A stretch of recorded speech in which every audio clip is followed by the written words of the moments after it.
Assalamualaikum warahmatullahi wabarakatuh. Bismillahirrahmanirrahim. Subhanalladzi asra bi 'abdihi lailan. Kula terangno saking mulai asbabun nuzul. Rata-rata ulama itu berpendapat bahwa asal mula Isra itu sebagai hiburan. Hiburan dari Tuhan, Allah nyukani pelipur larang niku saat Nabi ngalami dua kesusahan. Itu periode Mekah itu periode tersulit Nabi karena beliau itu sudah minoritas, kaum minoritas kecil, miskin, terus pendukungnya tidak ada. Satu-satunya yang menggaransi, yang menjamin Nabi tidak dibunuh itu karena beliau dilindungi oleh sinten pamanipun, sinten Abu Thalib. Dan termasuk lagi secara kasta sosial ekonomi beliau tinggi karena punya istri yang saudagar kaya, ku Sayyidah Khadijah. Tapi ternyata orang yang selama ini benar-benar di belakang Nabi, baik secara materi maupun moral, sing entek-entekan berjuang, ternyata wafat. Khadijah Abu Thalib wafat. Terus dikenal tahun itu tahun Amul Husni, tahun kesusahan. Sudah gitu niki sing termasuk ilmiah. Sudah gitu secara ilmiah psikologis kejiwaan Nabi terguncang. Niki rungokno tenan niki ngaji. Terguncang itu karena secara mitos keyakinane tiang Arab niku pun kadung kedikte embek keyakinan yang ditanamkan ulama-ulama Yahudi dan Nasrani. Nggih, kula baleni malih nggih. Kafir Mekah itu orang-orang bodoh, orang-orang enggak terpelajar. Mereka itu punya satu mitos, satu keyakinan yang ditanamkan oleh tokoh-tokoh intelektual Yahudi maupun Nasrani.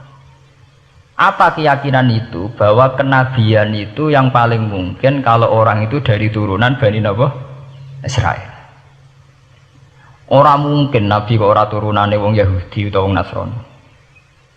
Sehingga ketika Nabi mendakwahkan diri sebagai Nabi, mereka bilang antakulu innama unzilal kitabu ala ta'ifatain min qablina. Nak jenenge wahyu harus tidak jauh-jauh sangka turunan-turunan Yahudi. Sebab itu banyak cerita di Quran, cerita konsultasi tiang kafir Mekah pada tokoh-tokoh Yahudi.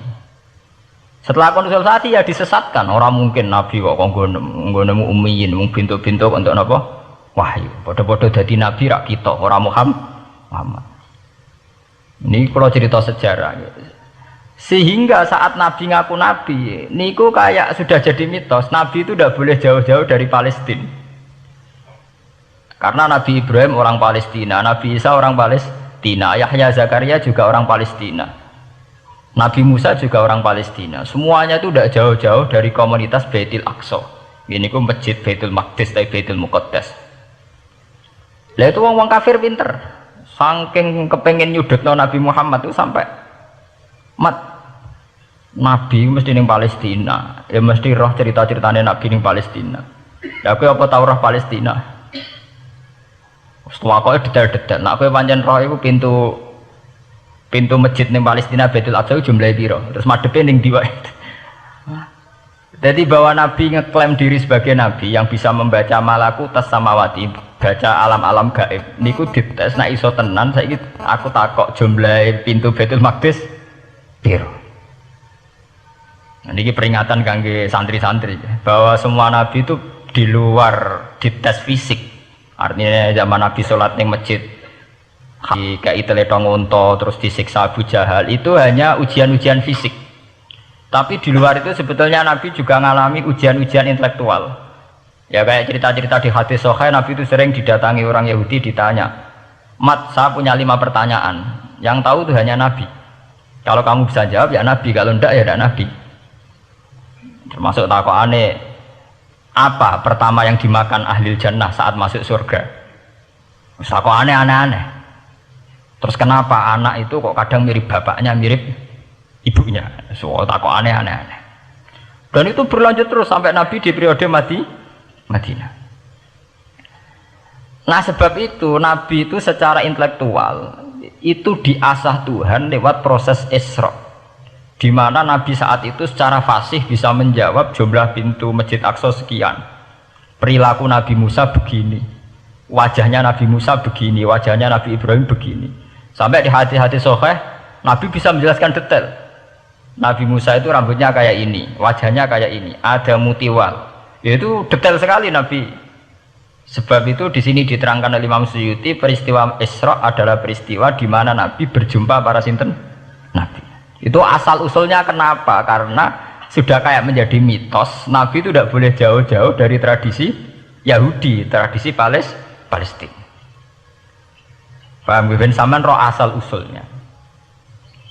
Tapi kemudian asal usul itu sebetulnya hanya sementara, hanya permainan politik. Mau sampean ben roh sejarah, permainan politik, manipulasi politik.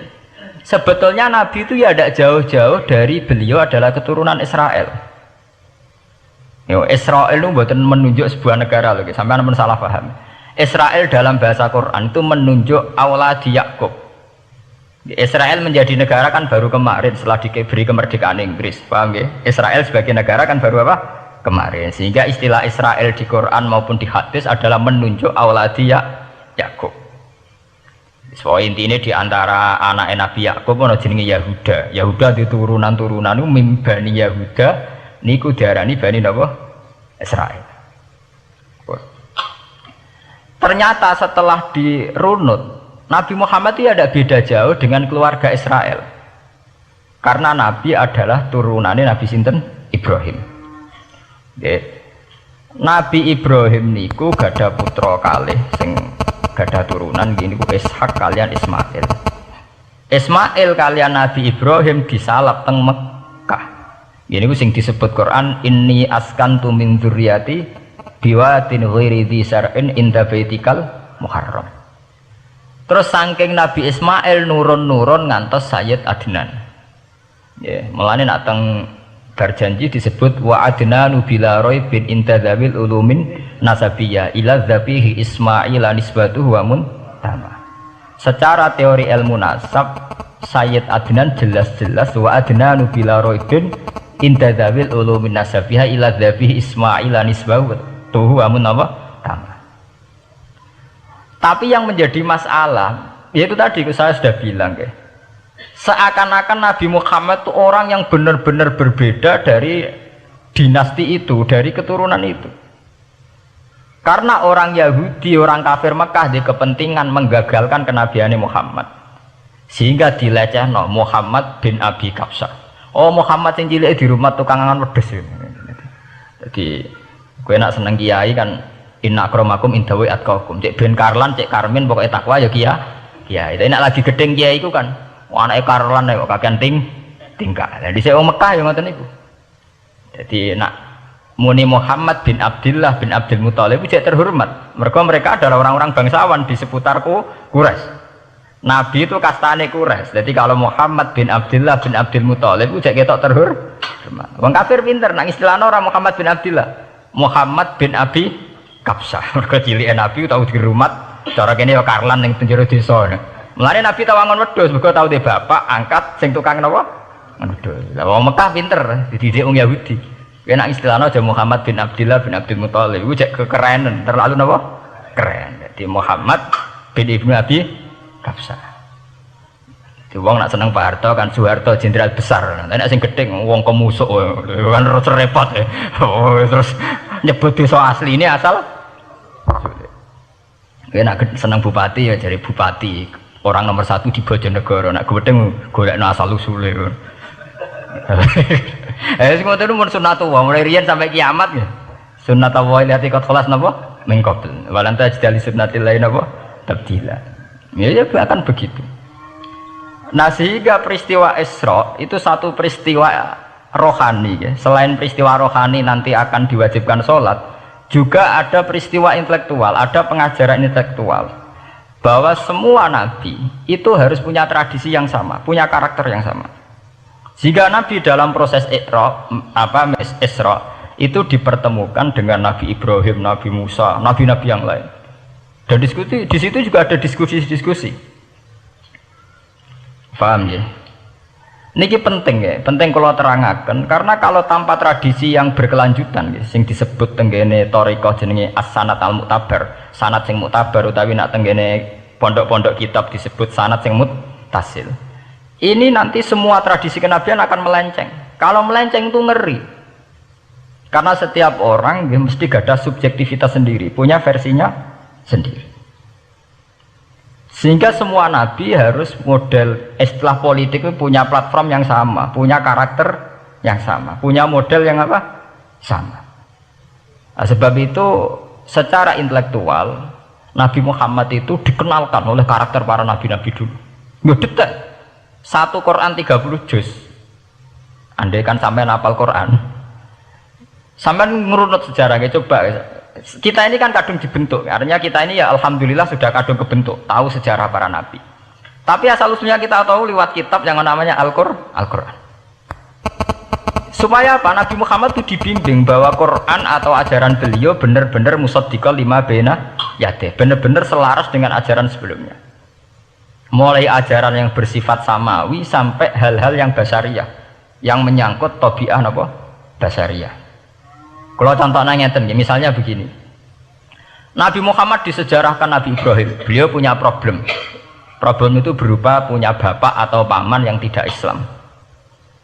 Bahkan nak neng ceritane kiai-kiai desa dari Nabi Ibrahim cilike kon adol patung. Terus didol meniki patung, ya ora manfaati ra mudarati, mbok tuku ya karepem ora napa karepem. Mbok ono sanate mbok ora, pokoke cerita itu populer.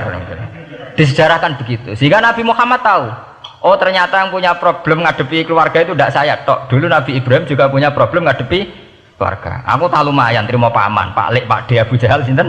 Abu Lahab. Nabi Ibrahim malah bapaknya. Dah gitu. Setelah itu juga diceritakan tentang Nabi Nuh, Nabi Lut, seorang nabi besar yang punya nasib sial, yaitu istrinya pengkhianat. Mereka jadi kiai di bojo judes itu tidak masalah, mulai terima kiai di bojo judes biasa. Ya itu tadi Nabi Nuh, Nabi Lut itu lebih ngeri ketimbang itu di bojo apa? Bukan kebenaran. Kita kan paling dicoba bojo judes, kan ringan banget. Paling banter macam piring gelas itu murah banget ya. Begitu terus Nabi Musa aja gitu. Diceritakan Nabi Musa, beliau adalah seorang sosok Bani Israel yang temperamental. Ya basariah sekali, saking temperamentalnya ketika tukaran ya jotos. Mana nak kiai temperamental kadang jotosan, ya ono sanate ya Nabi Musa nak tukaran ra cocok napa jotos. Fawakazahu Musa faqada alaih. Artinya ya basariah sekali. Cerita ABG ini kubire nggih wonten saat beliau melarikan diri lala ketemu cewek loro. Ya ora wenti se barang Nabi Musa, waduh mari maksiat ae terus kan. Wadek aja mlaku ning ngarepku. Nah kena angin aku roh sikile mari nafsu. Aku nabi kok nafsu barang kan ra pantes. Nah ngono ke mlaku guriku. Ya basariah sekali itu sampai detail. Terus ketika itu terus disuaka politik oleh Nabi Syuaib. Sehingga menjadi tradisi bahwa semua nabi akan mengalami problem dengan kaumnya, kemudian disuaka politik oleh komunitas yang berbeda, yaitu komunitas Syuaib itu di luar pemerintahan Fir'aun. Sama seperti yang dialami Nabi Muhammad, komunitas Mekah itu menyiksa Nabi, bahkan mengimbargo sinten Nabi. Semua aliran dana, aliran ekonomi, akses dana, akses makanan itu ditutup di Mekah. Sehingga Nabi sampai dahar dedaunan, fisik bil jibalin apa Mekah. Tapi beliau diselamatkan oleh sahabat Ansor yang terpisah dari komunitas Ahlu Mekah. Itu mirip ceritanya Nabi Musa yang diselamatkan Nabi Syuaib yang terpisah total dari komunitas Fir'aun. Ini penting kalau ulang kembali sehingga karakter-karakter kenabian itu tidak rubah. Karakternya sama. Sehingga setelah kita mengenali karakter para nabi, kita mudah sekali mengenali nabi palsu. Paham ya? Mulane kalau nabi palsu paling seneng musodek, ketara palsune. Lah sing repot sing ora ketara, mergo jenenge Ahmad. Ahmad Muhammad tak mirip. Mulane nek kowe jeneng supaya ora aku nabi jenengno Kartolo. Mergo nek Ahmad bin Gulam ra jenenge Ahmad. Ana terkenal nabi nek ra jenenge Muhammad utawa napa? Ahmad. Mulane Ahmad bin Gulam pas ngaku nabi pengaruhnya gede mergo mirip. Mulane kula wingi takoki mahasiswa Jogja, Gus, cara jenengan jeneng Jawa mbek Arab apik iki. Nak trene akeh nabi palsu apik Jawa lah Kartolo. Karena secara kriteria kenabian ndak akan masuk. Nek anak jenenge Kartolo atau Karmin itu ndak akan masuk kriteria wong sing bakal jadi Nabi. Lah anak jenenge Ahmad tak mirip-mirip Nabi. Oh Ahmad Hulam bin Mirza wani ngaku Nabi mergo jenenge Ahmad. Musaddiq ya mergo musaddiqal lima bena ya teh. Lah anak Kartolo, Karmin, Karlan agak ono. Mulane saiki sing jenenge Jawa kudu syukur. Akan terbebas dari mengaku napa? Nabi. Lho syukur kan gak akan salah. Di barokah sampean jeneng Jawa orang-orang ngaku napa? Nabi. Selamat. Kudu syukur. Paham ya? Tidak apa-apa, itu harus dinikmati. Yaitu tadi ya, karena Nabi itu punya karakter yang sama, punya tradisi yang sama, yang mirip-mirip. Itu kenapa Quran berkali-kali menceritakan sisi-sisi kenabian Nabi di luar Nabi Muhammad. Karena biar karakter Nabi Muhammad terbentuk, ya, terbentuk dengan karakter Nabi sebelumnya, tidak melenceng. Kemudian itu ditiru oleh ulama kita. Kita punya guru, guru punya guru lagi, punya tradisi yang sama. Nak mulang kudu istiqomah, santri loro lah kudu diulang. Nak sedati kiai aja mau pati ijo nak roh dhuwit. Wis pokoke dilatih. Nah, tapi dari kiai saiki orang pati ijo mripat abang, go dhuwit saiki abang. Dhisik dhuwit paling gede ra 50.000 iku ra ijo. Lah saiki 100.000 abang. Dadi saiki nak nasihati nak roh dhuwit aja mripate abang. Mergo ijo wis gak akeh saiki. Paham napa? Kena akal-akalan ngoten njen repot. Tugare kula di santri dablek, nek di bojo aja moro tangan. Kula mboten moro tangan, kula saduk, moro sikil. Kena anekdot ngono rusak. Adu-adu ning bojone. Bojone loro, bareng bojone nguwak. Kowe jare rabi Pak Nijobo, bojom jare loro fitnah. Sing bener telu. Ayo kan repot. Ketemu cangkem elek rusak kabeh. Fitnah udah nak loro. Sing bener apa? Telu. Lah sakniki mun politik ngoten enggak, saya sebagai pejabat tidak pernah mengkorupsi 1 sen pun uang rakyat. Wong edan tapi korupsi ya sak sen. Wong ra waras tapi korupsi napa? Sak sen. Ngono miliaran tok korupsi napa? Sak sen. Ya mesti ae. Beneran. Ayo, jadi zaman akhir itu kayak zaman dhisik, kayak Abu Nawas kabeh. Jadi apa-apa niku mun mboten karu-karuan. Mun ya. Wah itu permainan kata begitu niki kula penting kula terangaken nggih. Saya sebagai ahlul Quran, orang yang banyak baca Quran nggih. Itu kita akan tahu betul betapa parahnya nggih atau akibat negatifnya dari permainan kata itu. Dan itu dilegalkan Quran, disahkan Quran dalam beberapa ayat. Yaqulun apa yuriduna ayutfi'u nurallahi bi afwahihim.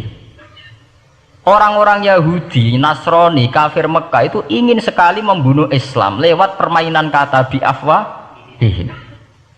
Yaitu tadi misalnya kalau Muhammad bin Abdullah bin Abdul Muthalib itu kelihatan keren karena masih Bani Quraisy. Tapi kalau diistilahkan Muhammad bin Abi Kabsyah, wah Muhammad sing anake Karlan iku ora ummiyin. Balik dadi wong alim terus diistilahno bapakmu sing cilike iku angon wedhus. Ya terus repot terus ajur kabeh.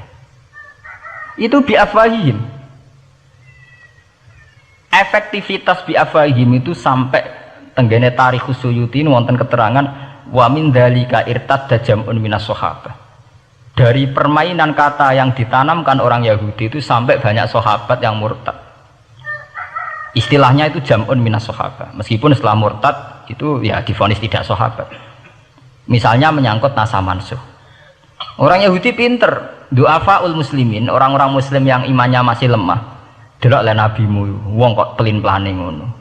Dhisik Ka'bah madhep Baitul Maqdis. Iku wis bener iku, mergo kiblate Nabi Musa.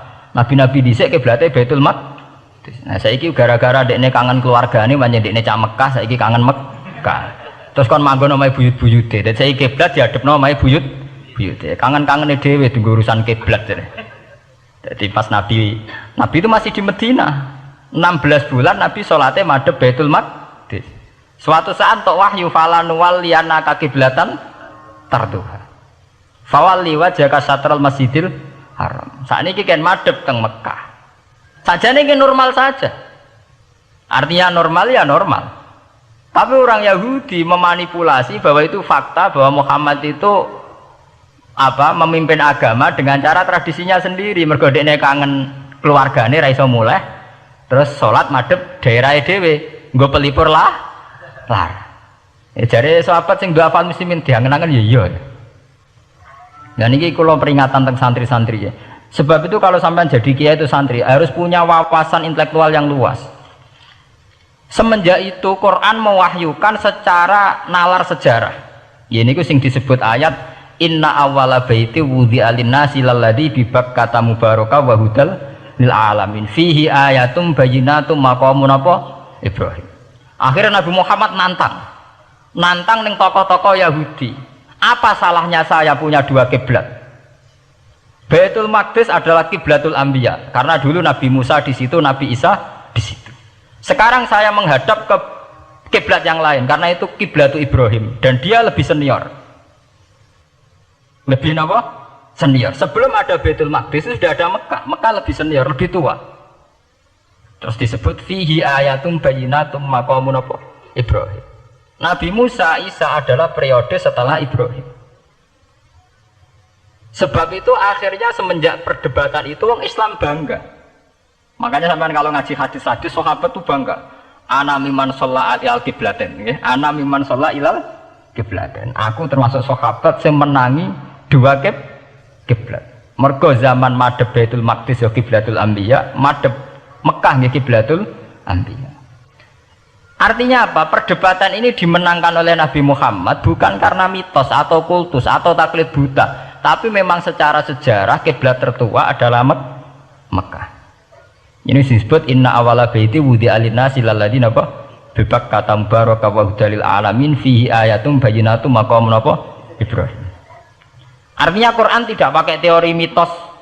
Pokoknya Nabi ini saiki aku ya terserah aku, itu tidak begitu. Paham ya?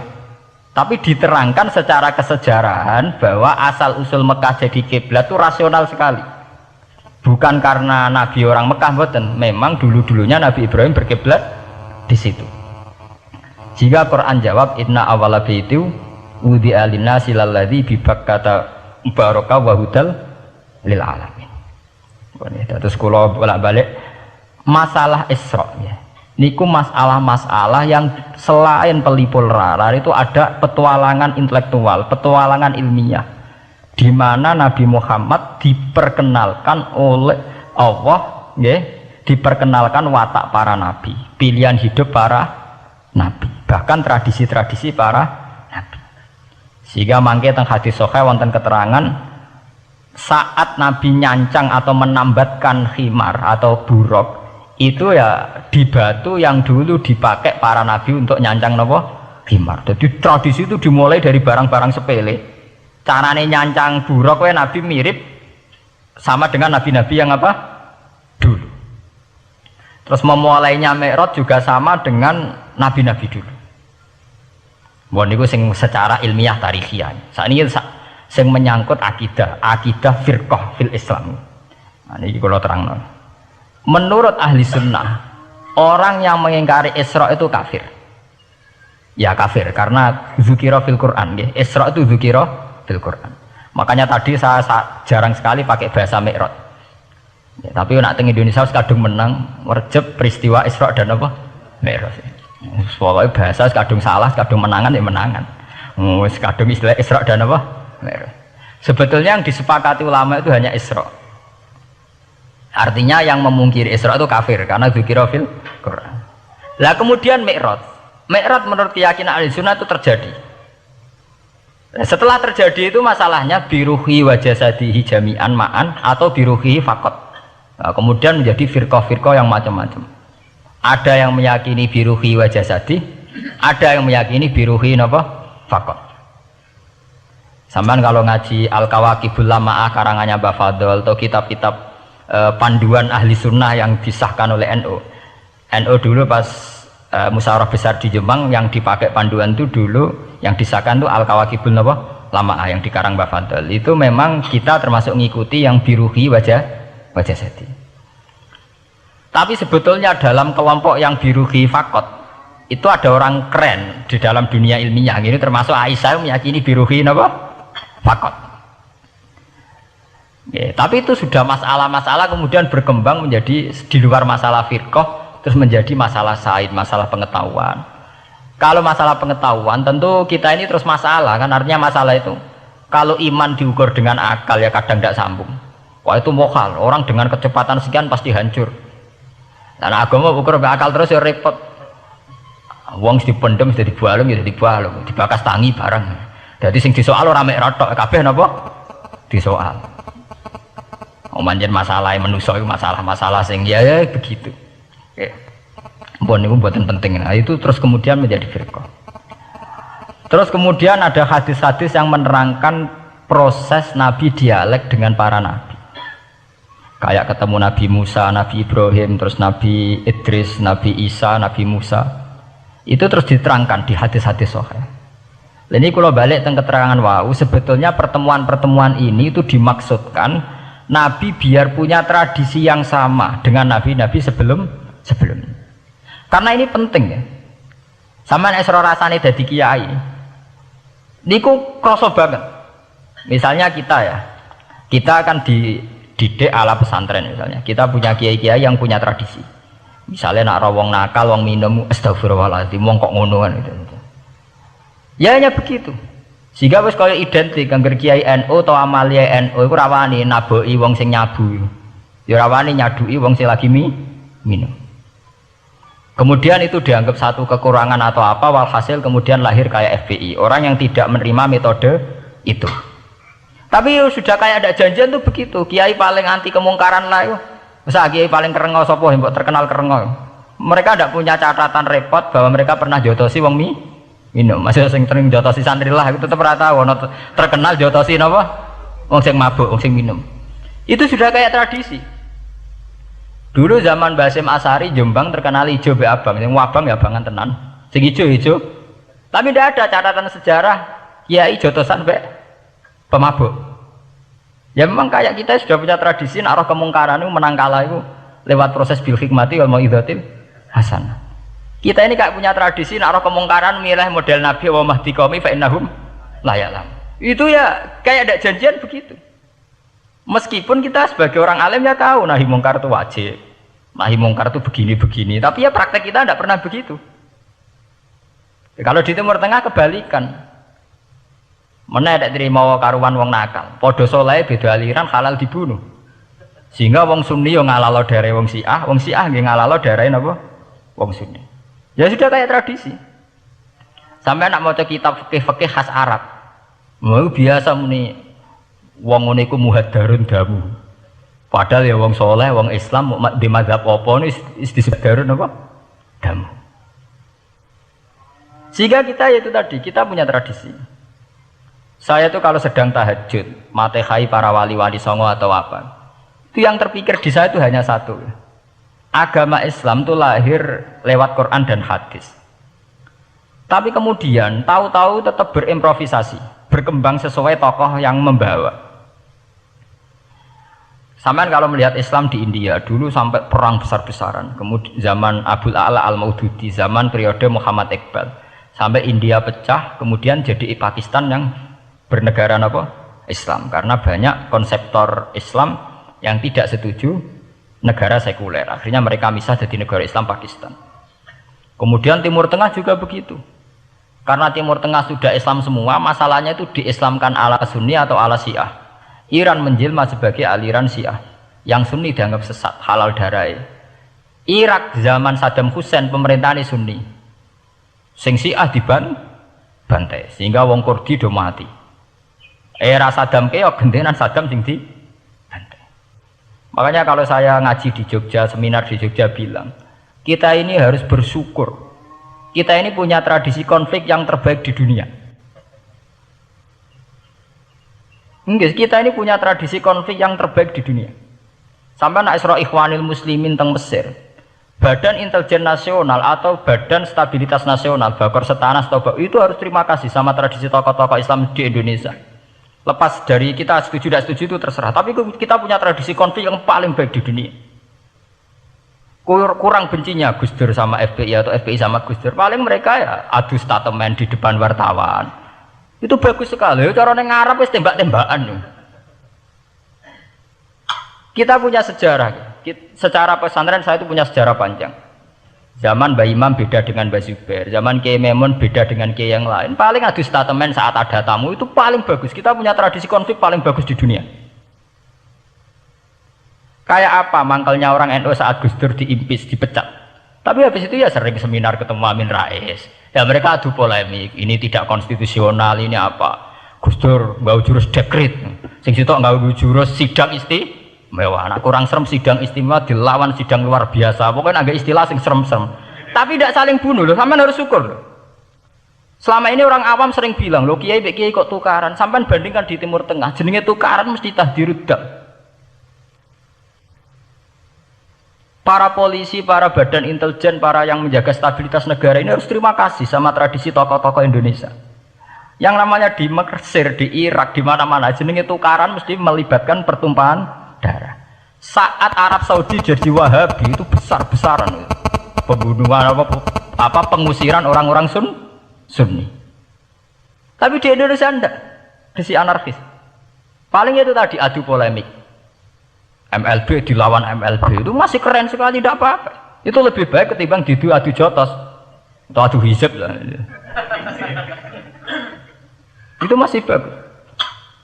Nenda ini sampean biar paham, biar syukur jadi bangsa Indonesia. Kita punya tradisi konflik yang baik. Sama nak setelah peristiwa teng Irak, ya, teng Sudan, teng Khartoum, teng Darfur, itu kan orang Islam semua. Gara-gara beda mazhab saling bunuh. Di Mesir ya gitu, Ikhwanul Muslimin dengan pemerintah dan sebagainya. Hatta saya sebesar Sayyid Qutb, sing tokoh populer mohon kak budutnya buatan jelas. Di Indonesia bagus sekali. Kita menangi zaman secara sejarah, ya. Kita menangi bedanya dulu Ahmad Hasan dengan tokoh-tokoh NU. Kulo nu menangi secara sejarah sering baca. Terus zaman anyar-anyarane NU asas tunggal, bedanya Gus Dur dengan Kiai As'ad. Sak mangke bedane PKB dua versi. Mereka menyelesaikan secara beradab. Lewat pengadilan, kok pengadilan kalah lewat MA, ya beradab sekali. Kita harus bersyukur. Dibanding penyelesaian konflik kayak di Irak, kemudian ngundang Amerika, akhirnya sekarang kacau balu. Di Timor Leste yang latihan bikin Ramos Hurta disuduk, Indonesia paling banter ngobong fotonya SBC. Ya masih terhormat lah, masih artinya masih beretika. Kita harus syukur punya bangsa yang beradab. Wong ras tujuan antar kiai ya rasan-rasanan. Kiai kok ngono, sing tok kiai kok ngono. Engko sing kiai tengah-tengah ayo ono sing ngono, ono sing ngene. Sing ra melok-melok biasanya terus milih amane, ya ono sing ngono, ono sing ngene. Jadi artinya kita yang baik. Saya itu berkali-kali ngaji ya.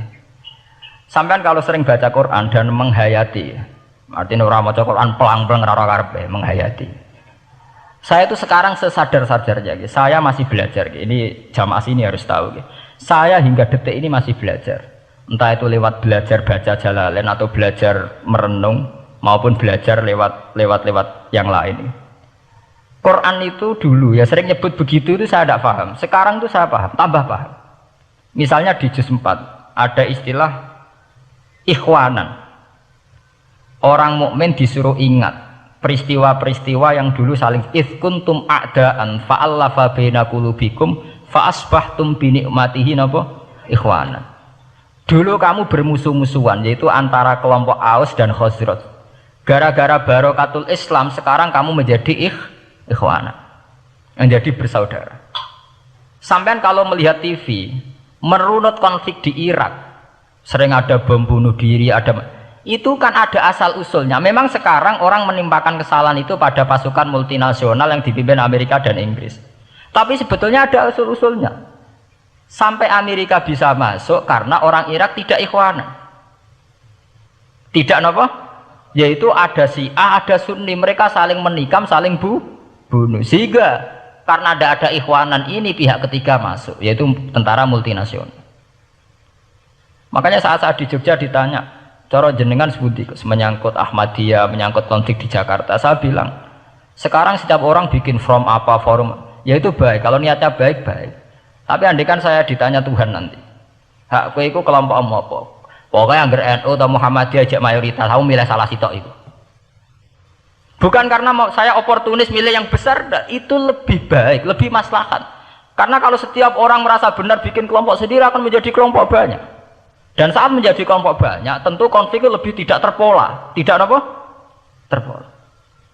Umpama Hasim tukaran Mbak Din Samsudin itu terpola. Tapi nak anggur wong ngrasa di ketua dhewe tidak terpola. Bagaimanapun ikhwanan harus disyukuri. Nggih, dalam kondisi berteman. Sebab itu Nabi sering ngendikan ilzamu jamaahirul muslimin wa man sadza sadzafin. Mbok kamu itu ikut kelompok mayoritas saja. Jamaahirul muslimin cara bahasa netralnya mbok ya kamu itu ikut kelompok mayoritas saja. Karena kalau orang merasa benar kemudian bikin kelompok sendiri itu tidak ada selesainya. Lah akulah cara nuruti GR sebagai kelompok dhewe.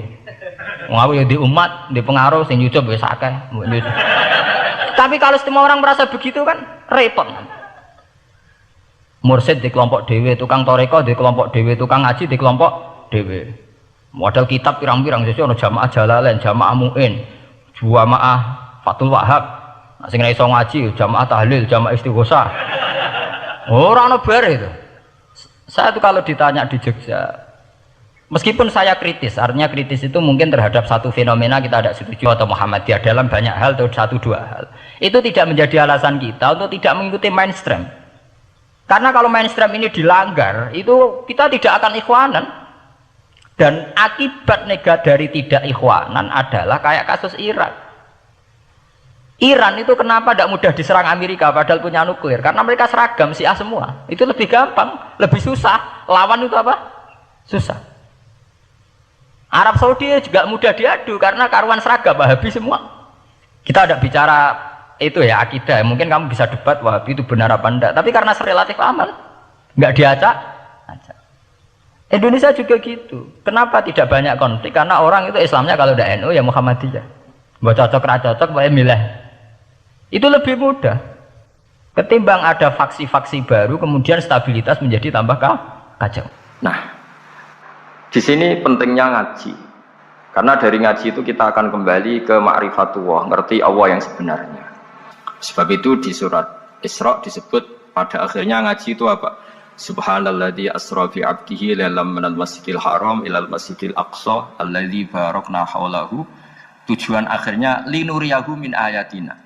Bahwa Mi'raj itu hanya bagian kecil yang dingertikan kita betapa dahsyatnya kekuasaan Allah Subhanahu wa taala. Betapa tidak terbatasnya kemampuan dan kebisaan dan kudrahnya Allah Subhanahu wa taala. Makanya masih dikatakan min ayatina, itu masih sebagian kecil dari ayat-ayatku kata Allah. Lalu dalam surat Kahfi diterangkan, ketika orang kagum dengan Ashabul Kahfi yang bisa hidup tidur dalam keadaan hidup 309 tahun atau Masehinya 300 tahun, kalau Hijriahnya 309 tahun. Itu mungkin kalau kita ilmuwan, ahli baksil ya, atau ahli apalah, itu mungkin lebih kagum tentang nyamuk. Saya berkali-kali bilang, andaikan kita sepakar-pakarnya, terus disuruh bikin nyamuk itu, nggak usah bikin nyata hidup, bikin patungnya saja. Nyamuk itu sekecil itu, kemudian punya jantung, jantungnya punya urat, uratnya punya kuman, kumannya juga punya urat. Bayangkan saja sudah tidak bisa. Sehingga ketika orang tak kagum sama Ashabul Kahfi, kata Allah, am hasibta anna ashabal kahfi warraqimi kanu min ayatina ajaba. Apa kamu kagum tentang Ashabul Kahfi dan batu-batu yang dipahat di situ? Bukankah dalam kekuasaan kami ada yang selalu menakjubkan? Artinya, andaikan kita ilmuwan tentang embriologi, tentang hewan, tentang kuman, mungkin cerita tentang nyamuk itu lebih dahsyat ketimbang tidurnya Ashabul Kahfi yang 309 tahun. Karena kemampuan Allah menciptakan nyamuk yang kecil, sangat kecil, super kecil. Kemudian kecil itu ya punya jantung tentu lebih kecil lagi. Belum uratnya jantung itu, belum nyamuk juga di dalamnya menyimpan calon-calon keturunannya, kayak apa kecilnya lagi. Nah, di sini Allah mengingatkan kita, innallaha la yastahi ayyadriba mathalam ma fa'udatan fama faqaha. Allah tidak pernah malu jika dalam menunjukkan kekuasaannya Allah memberi contoh seekor nyamuk. Karena nyamuk ini andaikan kita, tadi saya ulang lagi, andaikan kita ilmuwan yang nekuni itu, strukturnya bisa melihat, bisa nyari pasangan hidupnya, dan bisa hamil, bisa melahirkan, atau bisa menelur, dan sebagainya, dan sebagainya. Maka kita akan kagum sekagum-kagumnya betapa kita di depan kekuasaan Allah Subhanahu wa taala tidak siapa-siapa, dan akhirnya kita ikrar seikrar-ikrarnya asyhadu alla ilaha illallah, bahwa tidak ada kekuasaan selain kekuasaan Allah Subhanahu wa taala. Lalu kenapa nyamuk itu tidak menjadi perhatian publik? Ternyata kita dibodohkan oleh kepentingan kita sendiri. Karena dari awal kita menganggap nyamuk itu problem, penyakit. Ya sudah, bawaan kita mungkin cari obat supaya bisa membunuh nyamuk itu, atau melihat nyamuk itu sebagai problem, bukan sebagai ayatun min ayatillahi ta'ala, sebagai tanda-tanda kebesaran Allah Subhanahu wa ta'ala. Sehingga akhirnya manusia itu butuh yang namanya mukjizat dahsyat yang mudah dilihat, mudah dirasakan. Akhirnya kita tahu dalam sejarah para nabi, Nabi Musa minta mukjizat Laut Merah dibelah sehingga bangsa Israel bisa bisa melewati kejaran Fir'aun dan sampai selamat dari kejaran Fir'aun. Nabi Soleh umatnya minta keajaiban, yaitu onta keluar dari batu besar, dan Nabi Soleh menuruti, akhirnya ada onta yang keluar dari batu besar. Begitu juga nabi-nabi sebelum itu atau setelah itu selalu ada mukjizat yang memang manusia tidak mampu. Nah, kata tidak mampu ini yang semua umat para nabi tidak akan seunggul umat Nabi Muhammad SAW. Karena kita sebagai umat Rasulullah SAW untuk merasa tidak mampu itu tidak harus hal-hal seperti membelah laut, tidak harus hal-hal seperti onta keluar dari batu, tidak harus hal-hal yang dahsyat kayak tongkat Nabi Musa menjadi ular besar yang menelan semua sihir-sihirnya Fir'aun. Kita sebagai umatnya Nabi selalu tiap hari bilang innallaha ala kulli syai'in qadir, hanya Allah yang mampu. Allah mampu atas segala hal.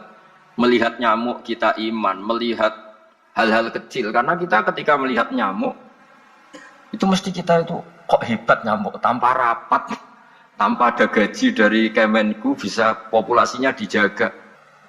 Padahal musuhnya banyak. Musuhnya nyamuk itu umat manusia yang katanya makhluk paling cerdas di dunia. Tapi tidak juga bisa menghabisi nyamuk. Mungkin mereka juga rapat terus untuk menjaga ketahanan populasinya itu. Jadi andaikan kita pakai ayat tadi, innallaha la yastahi ayyadriba masalam ma ba'udah. Allah itu tidak pernah malu untuk menunjukkan kekuasaannya. Cukup misalnya kita belajar tentang nyamuk. Sudah sekecil itu punya mata, matanya punya saraf, punya urat. Terus sekecil apa? Sudah gitu nyamuk sendiri punya kuman. Kalau nyamuk sendiri kecil, terus kumannya sekecil apa? Terus organ tubuhnya seberapa? Ini sudah kedahsyatan yang luar biasa yang menjadikan kita iman. Innallaha ala kulli syai'in qadir. Allah sendiri yang maha kuasa. Sehingga kembali ke tadi, peristiwa Mi'raj yang super dahsyat pun kata Allah masih dikatakan linuriyahu min ayatina. Hanya untuk menunjukkan sebagian dari ayat-ayatku, bukan mewakili semua ayat-ayat kekuasaan Allah Ta'ala, tapi sebagian. Min itu tab'id sebagian. Lalu sebelum kita jauh belajar, kita sendiri juga, saya sendiri masih belajar kehebatan Rasulullah SAW, Nabi akhir zaman. Kenapa hebat? Itu diantaranya adalah karena mukjizat tongkat itu pada akhirnya diletakkan di museum. Orang melihat, terus gaya-gayaan kuat ke Turki, atau bisa melihat langsung di museum. Dan setelah melihat, kadang-kadang kita ragu, masa tongkat ini betul itu. Kalau setelah misalnya yakin, bisa dipakai lagi enggak? Jadi hal-hal yang mengundang pertanyaan sekaligus keraguan. Beda dengan ajaran Rasulullah Muhammad SAW. Ketika Nabi cerita betapa kekuasaan Allah itu super dahsyat, buktinya ya nyamuk tadi. Kayak apa susahnya bikin nyamuk? Sudah kecil, punya organ tubuh tentu lebih kecil, punya urat lebih kecil lagi, punya kuman yang lebih kecil lagi, dan kuman itu juga punya organ tubuh lebih kecil lagi. Itu mbok kamu udah usah ke Turki, kamu hidup di kampung, di pedalaman, sudah menyaksikan anallaha ala kulli syai'in qadir, bahwa Allah itu maha kuasa. Nah, ngaji bareng ya, ngaji seperti ini. Saya termasuk kiai yang selalu berkampanye supaya orang ikrar seikrar-ikrarnya bahwa kita ini di tangan Allah Subhanahu wa taala. Saya kemarin ngaji sama orang-orang Grab, juga barusan 3 hari yang lalu, 4 hari yang lalu ngaji sama teman-teman disabel atau difabel. Karena mereka kalau dibahasakan disabel gak mau, tapi komunitas internasional mintanya dis pakai bahasa S, tapi kita di Indonesia pakai difabel. Akhirnya kita tahu, ternyata orang yang kita kira menderita karena fisiknya, ternyata kadang lebih bahagia. Karena Allah bisa mengalihkan pikiran untuk positif. Saya berkali-kali guyon di depan para tamu. Saya pernah punya tamu itu perempuan gak cantik miskin lagi. Itu nyata ya, Gus doakan supaya suami saya kaya. Terus saya bilang, memangnya kalau sudah kaya ngapain itu? Ya paling tidak rumah saya diganti, mobil saya diganti. Tapi nanti akhirnya ngevaluasi Anda juga ingin diganti gitu. Karena setelah rumahnya mewah, pakai mobil mewah, pasti yang dievaluasi bukan rumah dan mobil, tapi Anda. Kok enggak pas sih wajah gini di rumah saya gitu. Kok enggak pas wajah gini kok di mobil mewah. Akhirnya ibu-ibu tadi sudah aku enggak jadi gitu. Jadi mungkin barokahnya pandemi itu nanti Ibu Menteri itu jadi kelihatan hebat karena ada pandemi kok Indonesia bertahan. Tapi kalau nggak ada pandemi kan ya biasa aja, memang normal. Kiai juga gitu, diuji santri yang kadang beli, umat yang nggak jelas. Itu memang ujiannya. Kalau nggak ada ujian ya nggak keren. Kayak ya biasa aja lah kita hadepin, ya kita tadi kata Bu Menteri ya kita ikhtiar dan berdoa. Lalu saya pulang lagi. Jadi logika itu bisa pakai analogi. Analoginya tadi, salah Anda kalau mengatakan cincin ini lebih kuat ketimbang kertas. Yang benar adalah secara materi ini lebih kuat ketimbang kertas. Tapi soal nanti kekuatannya sampai kapan terserah yang punya. Bisa saja saya punya rencana besok ini saya luluhkan, saya hancurkan, yang ini saya simpan. Kayak apa dulu dinosaurus itu kuatnya kayak apa? Habis. Ayam yang selemah itu sampai sekarang masih ada. Karena Allah menghendaki dinosaurus diakhiri, sementara ayam tidak. Kayak apa nyamuk itu yang musuhnya orang seluruh dunia, ditemukan apa, mulai begon apa, tapi sampai sekarang bertahan. Apa kita perlu konsultasi sama nyamuk gimana ini kok bisa bertahan, resepnya apa? Karena Allah menghendaki itu disisakan masih. Nah, kemudian kenapa ada peristiwa Isra Mi'raj? Saya termasuk orang yang sering menulis tentang fikih sholat, tapi nulis saya untuk diri saya sendiri tak pakai ngaji. Tidak saya bukukan, memang saya sengaja karena ribet biasanya penerbit itu. Terus bicara royalti apa, kita kan mulai kecil dilatih ikhlas, jadi kalau komersial itu jadi bingung. Karena tidak biasa komersial, jadi kalau diajak komersial itu malah jadi bingung. Nabi ketika Mi'raj, ini yang jarang dikaji. Sebetulnya kalimat-kalimat dalam sholat, pertama Rasulullah Muhammad SAW ketemu Allah, itu Nabi maju. Maju ini Jibril sebenarnya mau ikut, karena Nabi bilang, ya Jibril jangan tinggalkan saya sendiri. Terus kata malaikat Jibril, sudah makam saya sampai sini, kelas saya sampai sini aja. Tidak, kamu harus nemani saya. Ketika memaksa nemanin, beliau tidak kuat. Di beberapa riwayat dijelaskan sampai beliau pingsan, sampai beliau tidak sadar. Akhirnya terus ada ayat wa ma minna illa lahu maqamun ma'lum. Kita punya kelas tertentu yang enggak levelnya sampai sana. Akhirnya Nabi masuk wilayah itu, area itu. Dan Nabi ngendikan at-tahiyatul mubarakatus sholawatut thayyibatul lillah. Kira-kira maknanya semua kehormatan, semua kebaikan, semua yang bersembah suci itu milik Allah Ta'ala. Lalu Allah menjawab, Assalamu alayka ayyuhan nabiyyu wa rahmatullahi wa barakatuh. Bahwa kamu Muhammad mendapat salam dari saya, mendapat semua kehormatan, semua keselamatan. Kemudian Nabi itu karena sebagai hamba yang tidak egois, tidak ingin kalau nikmat dirasakan sendiri, tidak ingin kalau sedang senang beliau sendiri yang merasakan, Beliau ngetikan assalamu alayna wa ala ibadillahi sholihin. Ya Allah tolong bahwa status selamat itu tidak hanya milik saya tapi milik siapa saja yang soleh. Soleh itu ya sesuai kelas masing-masing. Setelah itu para malaikat melihat kebaikan Nabi yang seperti ini, melihat mentalnya atau keinginannya yang luar biasa untuk baik kepada semua orang, wa ala ibadillahi sholihin. Terus malaikat saat itu rame-rame bersaksi asyhadu alla ilaha illallah wa asyhadu anna muhammadar rasulullah. Catatannya apa di sini? Bahwa ternyata kesaksian tentang syahadat itu dimulai rasa tidak egois. Merasa bahwa rahmat ini harus dirasakan semua orang. Wa ma arsalnaka illa rahmatan lil alamin. Jadi rahmat ini harus dirasakan banyak orang. Kita tahu misalnya Islam melarang narkoba misalnya. Memang narkoba itu mengganggu. Hampir semua kecelakaan rata-rata faktor supir itu narkoba. Begitu juga pembunuhan yang sadis, rata-rata efek dari pengaruh narkoba. Sehingga Islam keras sekali tentang narkoba. Dan alhamdulillah di Indonesia ditangani BNN yang sangat serius melawan narkoba.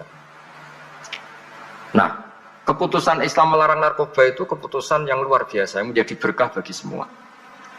Begitu juga keputusan Islam tentang melarang zina, melarang perbudakan, melarang penipuan.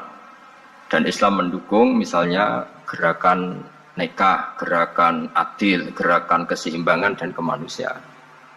Sehingga agama ini akan dinikmati siapa saja karena ajarannya. Lalu agama ini bisa nikmat, itu solusinya gampang menurut Rasulullah, yaitu sholat. Nabi itu kalau pusing menghadapi banyak hal, itu mesti keluar masuk, terus tanya sama istrinya, kapan waktunya sholat? Kapan Bilal datang? Dulu kalau mau waktu sholat, Bilal datang, ngetok pintu Nabi, ya Rasulullah sekarang waktunya sholat. Itu Nabi membahasakan sholat itu unik, ini tentang Mi'raj ya, karena hasilnya ya sholat tadi. Arikhna ya Bilal. Arikhna itu tolonglah bikin nyaman saya dengan sholat. Sebelum kita belajar sholat secara serius, gampang. Kalau kita misalnya menteri, atau kita ajudan, atau kita apa. Kayak apa asiknya kita kalau ngomong-ngomong sama presiden, bercengkrama dengan presiden, atau dengan menteri, atau dengan kiai, dengan atasan. Sholat itu media di mana kita asik dengan Allah Ta'ala. Kalau kita bisa asik dengan atasan yang manusia, apalagi ini asik dengan Allah Subhanahu wa Ta'ala. Sehingga kita harus malu kalau sholat tidak asik. Kita ketemu orang yang kita hormati saja asik, masa ini ketemu Allah Ta'ala tidak asik. Sehingga dulu, bawaannya orang dulu itu kalau sholat, untuk tidak cepat itu harus diperintah. Dulu para nabi, para sahabat kalau sholat itu lama-lama. Sehingga sampai nabi yang turun tangan, wahai para sahabatku, kalau kamu jadi imam jangan lama-lama. Karena dulu semua orang itu penikmat sholat. Sehingga untuk tidak lama itu nunggu diperintah. Kalau kamu jadi imam jangan lama-lama, kasihan makmumnya gitu.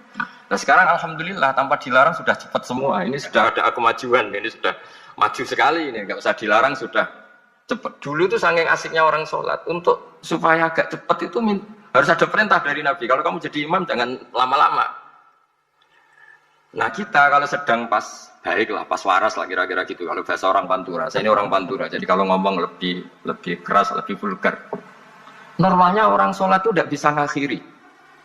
Normalnya, saya ulang lagi, normalnya orang sholat itu tidak bisa ngakhiri. Karena ketemu zat yang kita cintai. Kita kalau ketemu orang yang kita hormati, yang kita cintai, itu nggak bisa ngakhiri. Misalnya mungkin anak muda, contohnya ketemu pacar, tidak bisa ngakhiri. Kita kangen sama teman, jagung, tidak bisa ngakhiri, karena asik. Nah ini ketemu Allah yang dipuja-puja, dipuji-puji, kemudian cepat ingin ngakhiri. Jadi ini kita agak aneh. Makanya normalnya orang sholat itu tidak bisa ngakhiri. Dan itu normal. Sehingga dulu ketika Sayyidina Umar itu ditikam sama satu benda yang kayak pancing itu. Panah itu kan kayak pancing ya. Jadi kalau masuk cepat tapi nariknya susah. Karena ada grendelnya. Itu tiap ditarik sakit. Dan beliau bilang, nanti setelah saya sholat tarik. Beliau sholat, nyaman. Ditarik itu nggak gerak sama sekali. Karena dia sudah istighraq billah. Sudah nyaman dengan Allah sehingga ditarik itu nggak kerasa. Dulu di daerah sini masih keluarga kita semua. Ada seorang wali jadi imam masjid.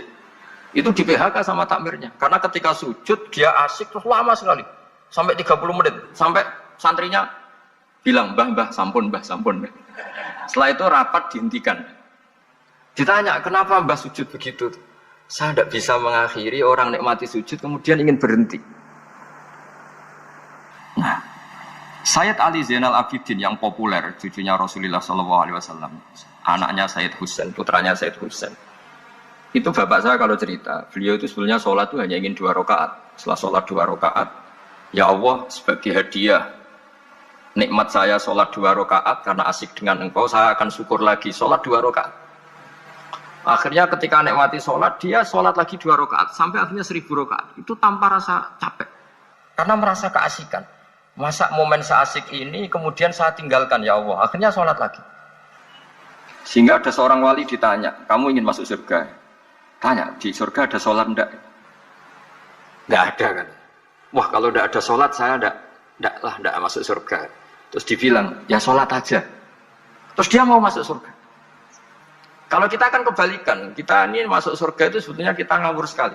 Ngawurnya adalah, boleh masuk surga, enggak ada sholat lagi, enggak ada puasa lagi. Jadi ini kan, kita ini jadi makhluk yang aneh. Jadi kita ini masuk surga senang karena sudah ada kewajiban apa? Sholat. Jadi ini agak aneh. Sesuatu yang menjadikan kita masuk surga, tapi sesuatu yang kita benci setelah masuk surga. Asiklah di surga karena ada sholat. Nah, apapun kondisi kita harus latihan. Harus latihan.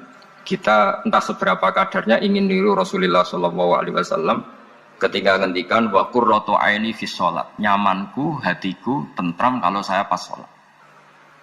Sehingga tadi sudah saya katakan tadi. Dulu itu untuk menghentikan sholat itu susah. Sampai Rasulullah sendiri yang merintahkan, hei para imam kalau sholat jangan lama-lama. Kalau sekarang, andai kan Nabi hidup di zaman sekarang, pasti tidak ada pengumuman itu. Karena semuanya sudah cepat, malah super kilat itu. Ada yang terawih 20 rakaat hanya berapa? 8 menit dulu. Itu kan 7 menit itu. Nah kalau sampean tanya saya, kenapa sholat begitu asik? Yaitu tadi kita diajari analogi. Analogi itu ya kias. Jika kita bisa asik ngomong sama orang yang kita cintai, bisa orang tua, bisa anak, bisa cucu, itu rasanya mengakhiri itu nggak bisa. Karena bawaannya asik.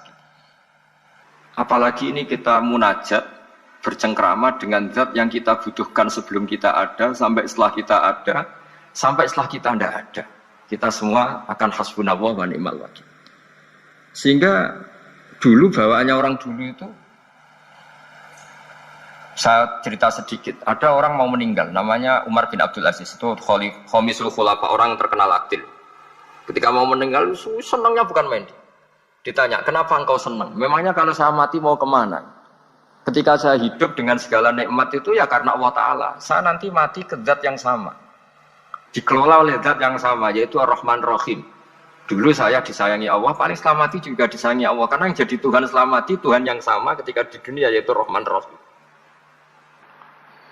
Cerita legenda yang lebih dasar dari itu, masyhur itu Jalaluddin Ar-Rumi. Ketika dia mau meninggal, semua muridnya nangis, beliau marah.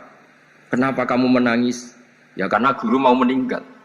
Kamu itu ngawur sekali. Saya ini sudah lama menunggu hari seperti ini, bisa ketemu zat yang saya cintai, malah kamu menangis. Ayo kamu nari sebagai pesta kematian saya. Tapi ini nggak bisa ditiru ya, karena kalau kita niru nggak usah dilarang juga nggak bisa niru kayak kita. Cuma saya maklumatkan jangan ditiru, meskipun nggak usah dilarang juga nggak akan bisa niru. Sehingga orang-orang dulu itu bawaan kalau mau kabundut itu ya asik. Rasulullah SAW ketika mau wafat, intaqala ila rafiqil a'la, itu ditanya sama istri-istrinya, lalu engkau mau kemana? Kata Nabi, sebelum sekian hari, beliau setiap khutbah ngendikan, ini ada hamba yang disuruh milih Allah antara di dunia dan bertemu Allah. Kalau kamu jadi hamba itu milih mana? Di dunia yang penuh problem ini, apa milih ketemu Allah yang Rahman Rahim? Yang hubungannya dengan kamu itu ngasih dan ngasih. Kamu tidak mungkin kan hubungan dengan Allah memberi, kamu bisa apa? Kita hubungan dengan Allah pasti hanya mendapat. Dikasih nyawa, dikasih oksigen, dikasih bumi tidak bayar, dikasih air juga tidak bayar. PDAM dikelola siapapun bayar, oksigen di rumah sakit bayar. Hubungan kita dengan Allah tidak pernah bayar oksigen, tidak pernah bayar sewa bumi. Punya kolam renang laut seluas itu ya tidak pernah bayar. Udah gitu kolam renangnya menghasilkan ikan. Kalau kita kan semuanya utang jasa sama Allah, dan reputasi Allah itu dengan kita hanya memberi, tidak pernah meminta. Akhirnya hubungan-hubungan inilah yang menjadikan terus semua sahabat jawab, ya kalau kita jadi hamba itu pasti milik Allah lah. Jadi Nabi itu saking pinternya orang, supaya orang siap dengan keberangkatan beliau itu dibikin satu taksis, satu apa? Kalau orang Jawa bilang itu dikai persemon, dikai mukaddimah. Supaya orang-orang itu siap kalau Nabi ngendikan. Kalau kamu seorang hamba disuruh ketemu Allah sama hidup di dunia yang fana ini milih mana? Ya milih ketemu Allah. Ketika akhirnya Rasulullah wafat, ternyata orang itu adalah Rasulullah. Ya akhirnya sahabat bilang, ya iyalah masa dengan kita sama Allah milih ketemu kita, pasti milih ketemu Allah. Nah, sholat itu mi'rajul mukmin. Sholat itu adalah cara seperti itu. Kita manja dengan Allah meskipun dengan segala problem ketika itidal kita tetap memaklumatkan Rabbana lakal hamdu mil'us samawati wa mil'ul ardi wa mil'u ma syi'ta min syai'in ba'du. Engkau zat yang selalu layak dipuji di langit maupun di bumi. Dan langit bumi ini karena terbatas masih ditambahi wa mil'u ma syi'ta min syai'in ba'du. Dan seluas apa saja engkau kehendaki. Apapun hebatnya langit bumi ini tetap terbatas, ada ruang dan waktu. Makanya ditambahi wa mil'u ma syi'ta min syai'in ba'du. Dan segala puji ini memenuhi semua yang engkau kehendaki. Saya berkali-kali bilang kalau hubungan dengan Allah nyaman, caranya gitu. Kalau kita sakit, bayar oksigen. Kalau kita butuh air, bayar PDAM. Allah itu tidak pernah nyuruh kita bayar. Apa saja hubungan dengan Allah. Nah, sholat itu maklumat bahwa kita apapun problemnya, alhamdulillah rabbil alamin. Kita maklumatkan terus bahwa kita bersyukur. Lalu kita Rabbana lakal hamdu. Makanya saya sering kalau disuruh Gus doain supaya pandemi cepat berlalu. Saya ini kan kalau kiai ya, kiai itu tidak apa ya. Saya pernah di Jogja pas gempa. Ya orang-orang ya susah. Saya ini caranya susah saja sampai tidak tahu karena bukan karena sombong ya, karena ya mau apa gitu. Memang nggak bisa apa-apa kan kita manusia.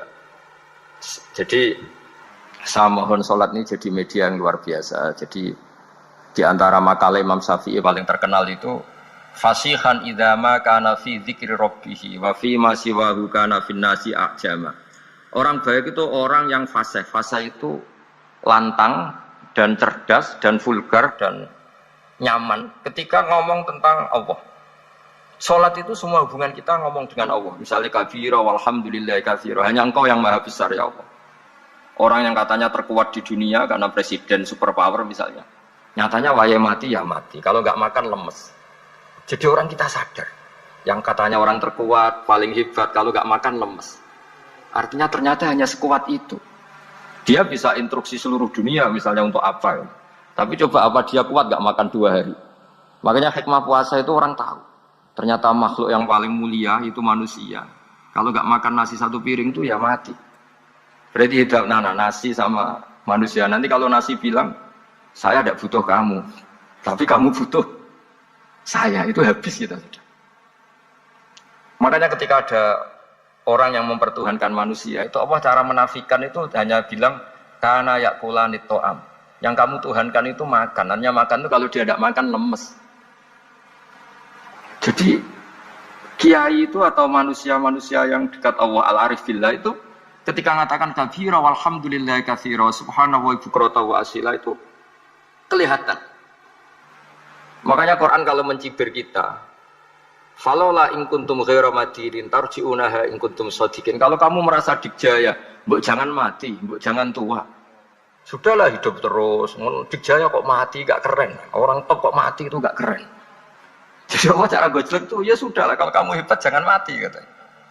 Nah, salat itu mengingatkan itu terus. Sampai kita bilang inna sholati wa nusuki wa mahyaya wa mamati lillahi rabbil alamin. Gusti, saat ini saya ikrarkan hidupku, matiku, semuanya terserah Engkau. Nah, lagi-lagi tadi, ketika kita bilang cincin ini lebih kuat ketimbang kertas, Anda salah. Karena itu hanya secara materi. Kuat tidaknya terserah yang mengendalikan. Karena saya punya rencana menghancurkan cincin ini, besok mau saya lebur, sementara saya mau ngabadikan kertas ini.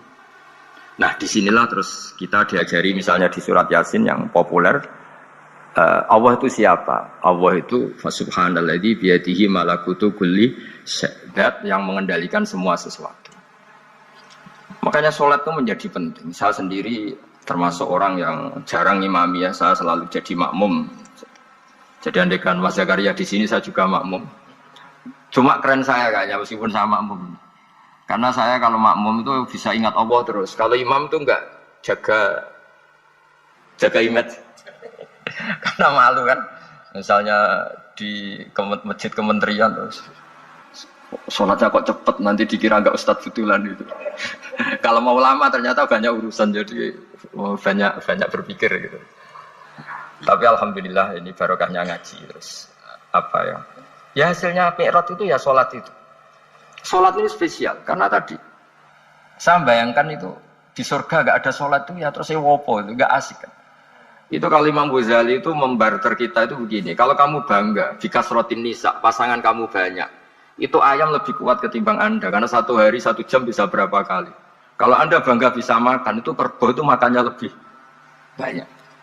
Nah, kalau anda bangga atas pengaruh itu tawon itu, ratu tawon itu pengaruhnya lebih besar ketimbang anda dia diam di rumah tapi anak buahnya loyalnya kayak gitu. Artinya kalau manusia bangga itu apa? Ya dengan sholat tadi ini karena satu ibadah yang nggak tertandingi oleh makhluk yang lain. Apalagi dalam sholat itu ada semua gerakan yang mewakili semua ibadahnya malaikat. Malaikat itu ada yang ibadahnya berdiri terus, ada yang rukuk terus, ada yang sujud terus, dan sholat itu mewakili semua itu. Juga mewakili sosial, karena setelah sholat kita bilang Assalamualaikum warahmatullahi wabarakatuh, bahwa keselamatan ada di kanan dan kiri. Nah, oke ya, itu sakralnya mi'raj. Tapi di balik mi'raj itu ada hal-hal yang manusiawi. Dan ini yang terjadi di dunia. Ketika Rasulullah melangkahi makamnya Nabi Musa, makam itu status ranking kalau dalam bahasa Indonesia itu. Kalau bahasa Indonesia itu ribet, makam itu kuburan. Makanya orang Indonesia sering tanya saya, Gus, makamnya Nabi Ibrahim kok batu? Makam yang dekat Ka'bah itu bukan makam dengan makna kuburan, itu tempat yang dipakai Nabi Ibrahim membangun apa? Ka'bah. Coro Jawa pancatan itu. Nabi Musa itu gak terima, komplain sama Allah. Ya Allah, ini lebih junior ketimbang saya. Kenapa makamnya melangkahi saya? Ini tidak fair. Jadi di mana-mana manusia itu kalau disalib junior itu ya tidak terima. Ya ada manusianya. Terus ditanya sama malaikat Jibril, kenapa kamu gak terima? Ini orang Israel, kadung ngira saya ini nabi paling top. Ini kalau sampai konangan saya kalah sama Muhammad tuh malu saya kata. Jadi artinya ya ada sisi manusia. Itu ada kitabnya. Terus, ya tapi memang Nabi Muhammad lebih top ketimbang kamu. Memang dia nabi pilihan, Sayyidul Awalin wal Akhirin. Oke, kalau saya kalah dengan dia gak apa-apa. Tapi umatnya jangan ya. Maksudnya umatnya bangsa Israel harus lebih top ketimbang kita. Makanya orang Israel sampai sekarang begitu itu ya memang ada sanatnya, nggak mau kalah gitu. Karena usulnya Nabi Musa memang nggak boleh kalah. Terus kata Allah, ya tidak bisa. Memang yang paling top tetap umatnya Muhammad, bukan umat kamu. Tetap kamu kalah. Sehingga setelah kalah dan menang itu kita terus nggak tahu. Misalnya begini ya, penemu komputer atau penemu mobil sama yang beli mobil itu hebat mana? Kalau bicara keilmuan ya hebat penemunya. Tapi kalau bicara kapitalistik, sudah bikinkan mobil yang mewah gini-gini, nanti tanggal ini jadi ya. Hebat mana yang nyuruh sama yang disuruh? Kalau logikanya pakai gitu. Hebat mana yang nyuruh sama yang disuruh? Artinya kamu milih jadi mana? Penemu mobil, hebat kan? Tapi terus sama orang kaya diminta, bikinkan ini, speknya seperti ini, selesai gini. Hebat mana? Nyuruh sama disuruh? Menyuruh. Tapi yang nyuruh tidak bisa bikin mobil, yang disuruh bisa. Pinter mana? Pinter yang disuruh. Tapi pertanyaannya, wong bisa nyuruh ngapain bikin sendiri? Pinter mana? Ini mohon maaf karena di sini banyak orang nggak jelas-jelas juga. Artinya terus subjektivitas manusia ini tetap ada gitu. Kalau bisa beli ngapain bikin gitu. Tapi kalau bisa bikin ngapain beli. Nah mungkin perdebatan di kementerian atau di yayasan atau di kampung-kampung atau di apa mesti begitu. Dan itu di Mi'raj juga digambarkan. Digambarkan bahwa antar nabi ini ya ada kompetisi, wa fi dzalika falyatanafasil mutanafisun. Tapi bedanya nabi dengan kita itu satu. Nabi itu kalau keliru dengan tanda petik, Nabi itu kalau keliru itu jadi berkah. Itu bedanya kita. Kalau kita keliru kan keliru betul. Kalau Nabi itu tidak, kelirunya itu jadi berkah. Ini saya punya dua contoh kalau boleh dibahasakan ya, kekeliruan Nabi atau dengan tanda kutip kekeliruan Nabi. Tapi saya ulang lagi dengan tanda kutip. Nabi Musa itu ketika Nabi Muhammad ditanya, kenapa kamu dipanggil jauh-jauh? Disuruh sholat 50 rakaat. Nabi Ibrahim nggak komplain, karena beliau Nabi yang baik. Semua Nabi nggak komplain, kecuali Nabi Musa. Kata Nabi Musa, jangan Muhammad, kebanyakan itu. Bilang ke Allah supaya di diskon. Nabi kembali sama Allah, ya sudah tak kurangi 5. Turun lagi, masih berapa? 45. Masih kurang. Itu sampai 9 kali, akhirnya terkurangi berapa? 45 rakaat. Itu Nabi Musa masih bilang, udah minta lagi keringanan. Itu kalau diruti nggak jadi sholat kan? Nah, kalau satu lagi kan masih terus hilang gitu kewajiban sholat. Nah, Nabi Musa sebetulnya itu bukan karena kasihan kita, bukan. Dia nggak empati dengan kita. Beliau nggak empati sama kita. Tapi gara-gara Muhammad, umatku yang lebih kuat, lebih ganteng aja nggak mampu melakukan sholat 50 rakaat, apalagi umatmu. Dia memang orang Israel kan ganteng-ganteng, kuat-kuat, jadi dia pede. Umatku yang lebih keren, lebih ganteng saja gak kuat, apalagi umatmu. Jadi sebetulnya dia minta keringanan itu karena corong Jawa ngeprekno kita, menyepelekan kita bahwa. Makanya saya ingin memberitahu Nabi Musa kalau ada umatnya Rasulullah yang namanya Sayyid Ali Zainal Abidin yang satu hari sholat 1000 rakaat. Jadi nanti kalau ketemu Nabi Musa, ini 50 aja, ini kuatnya malah 1000. Nah akhirnya, tapi barokahnya Nabi Musa yang sentimen ini, sholat gak jadi 50 tapi 5. Itu bedanya Nabi sama kita. Ada contoh yang lebih ekstrim, kelirunya Nabi itu Nabi Yunus. Nabi Yunus, tapi keliru yang barokah, saya ulang lagi. Nabi Yunus itu memaklumatkan ke masyarakatnya, nanti itu kalau kamu tidak nurut sama saya ada azab. Anggap saja azab itu hari Kamis. Besok hari apa ini? Besok hari Kamis ya? Besok hari apa? Lupa hari itu. Rabu apa Kamis? Besok. Lupa hari.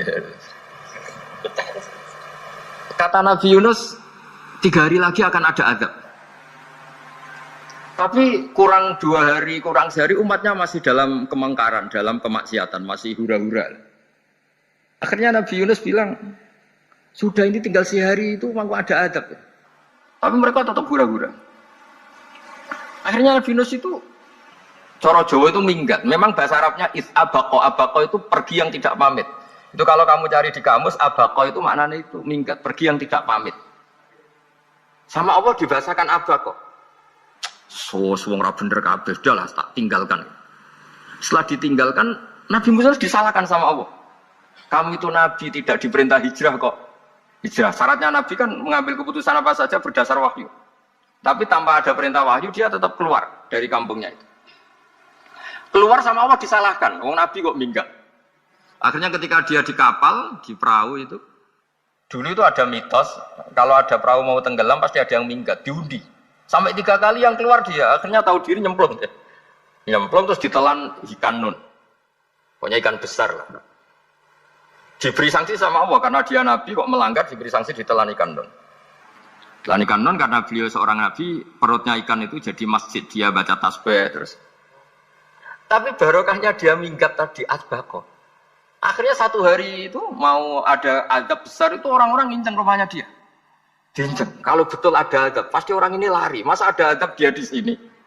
Diinceng ternyata gak ada. Wah berarti bener ini ada azab. Buktinya dia gak ada. jadi unik. Akhirnya dicinceng gak ada terus dia, wah berarti ada azab betul. Hari itu masyarakatnya tobat semua karena ini ada betul. Buktinya Nabi Yunus sudah lari, berarti dia tidak ingin kena. Padahal dia lari itu karena mangkel punya umat yang nggak nurut tadi. Wah sudah. Setelah sekian hari dia cari-cari kabar. Umatku itu kena azab enggak? Ternyata berita yang masuk dulu tidak ada medsos, tidak ada WA. Dulu itu nggak ada itu. Dengar kabar kalau umatnya tuh nggak kena azab karena 1 hari sebelum ada adab tobat semua. Terus dia nggak berani pulang. Karena ada hukum sosial di sana, kalau ada orang bohong hukumnya dibunuh. Berarti terus beliau berpikir, saya mesti dianggap bohong, katanya ada adab kok. Masyarakat saya baik-baik Akhirnya setiap ketemu kaumnya dia lari karena takut dibunuh. Ternyata kaumnya sudah iman semua, mau ngejar dia dijadikan imam. Akhirnya, oh iya ya. Jadi itu bedanya Nabi sama ndak. Jadi Nabi itu kalau keliru, kelirunya itu barokah. Makanya kita tidak usah ikut keliru, karena keliru kita ini pasti tidak barokah. Ya musibah. Jadi dulu ceritanya Anting juga gitu. Yang namanya istri dua itu kan cemburu. Pertama Nabi Ibrahim punya istri namanya Sarah. Terus lama-lama karena belum punya anak, terus sama Sarah sendiri yang nyuruh supaya nikahi Hajar. Setelah punya anak cemburu.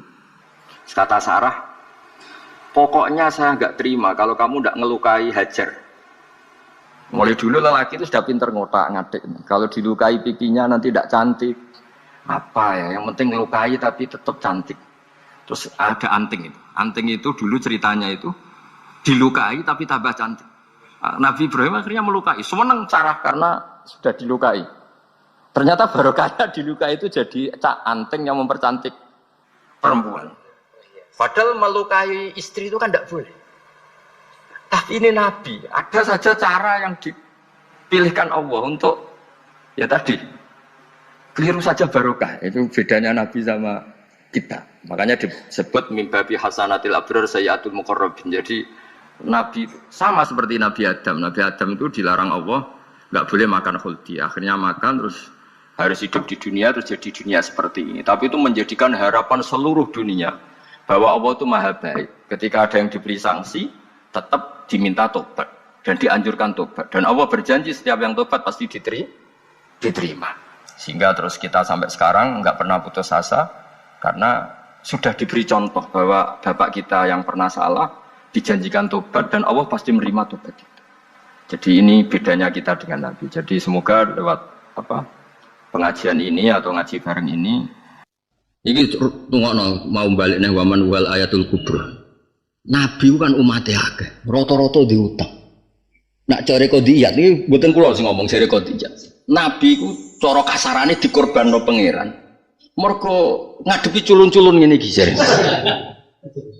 Artinya wong soleh iku ya ora apa-apa diutang, kutang ya ora ganggu wong soleh. Nyatane Nabi diutang nganti wafat, iku wadiru marhuna. Nabi ape kapundhut iku cara lahir yo lara.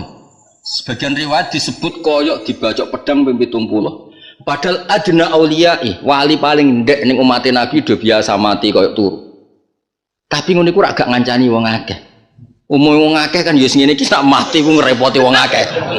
Bener mek mungkar akhir dianjuti mergo mati lara sing ngrepoti wong akeh donya entek terus mati. Iku kan ya repot kabeh. Tinggal apa? Niku nyuwun sewu, Nabi ku badhe kapundhut nyuwun sewu ya lara kabeh. Mergo baturi umate sing kira-kira ya akeh sing lara. Bahkan yang semua riwayat ini tidak sepihak. Aku golekno sumur pitu sing beda-beda. Ahriku aliyya min abarin sat. Dituruti. Wis kok wong Jawa, wong nak panas, nak repot ya dikopoh. Cara wong Jawa dikompres, dikopoh cara bahasa Jawa.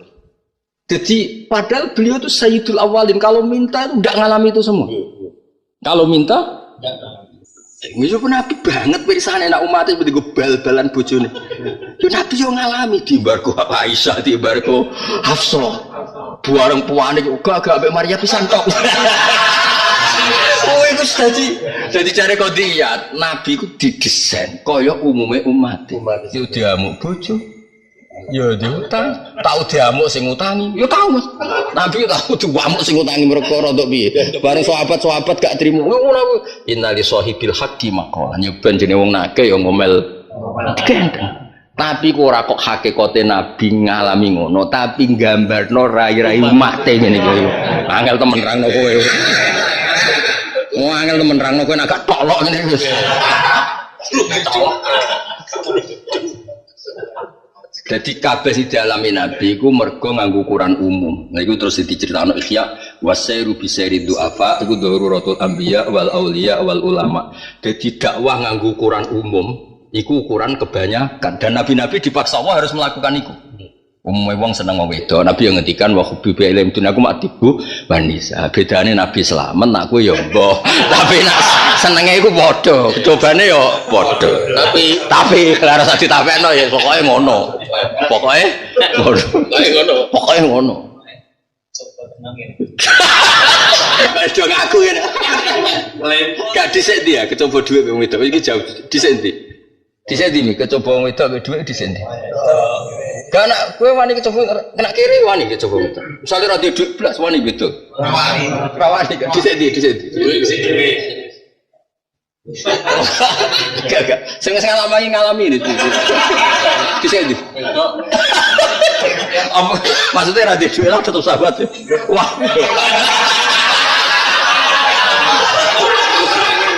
Bener di.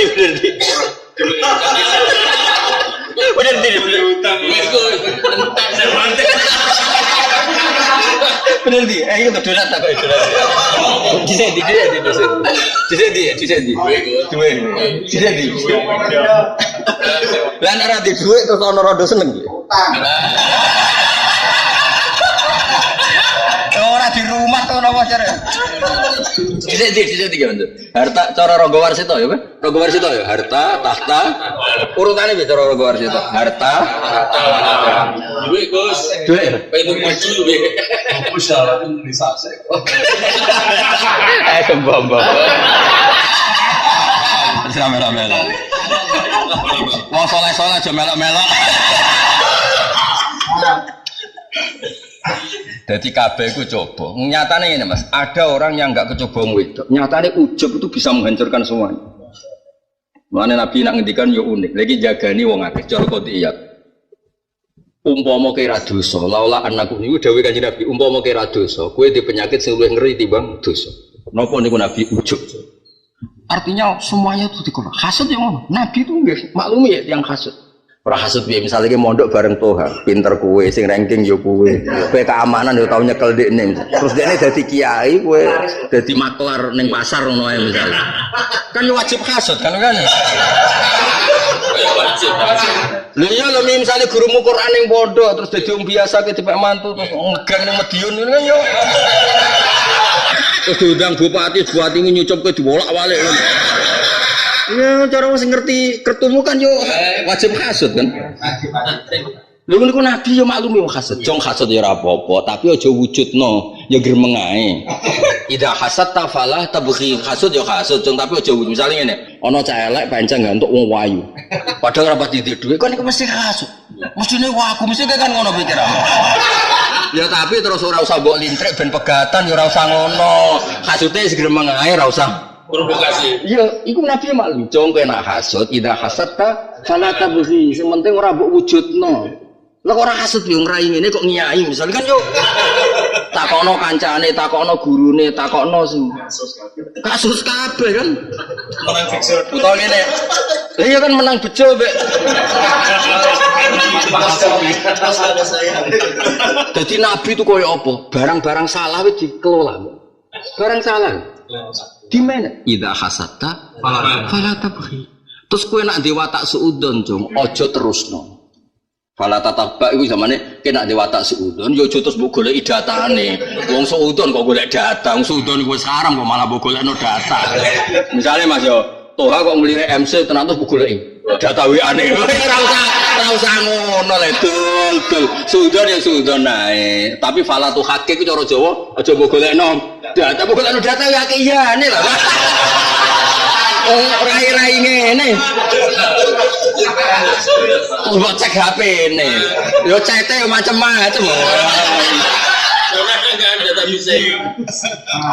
Lho tenan iki kisah nyata ya, iki gak bohongan. Ana kiai rodok hasud, ambek kiai biasa lah kiai kan hasud ambek kiai mosok bebakul es kan.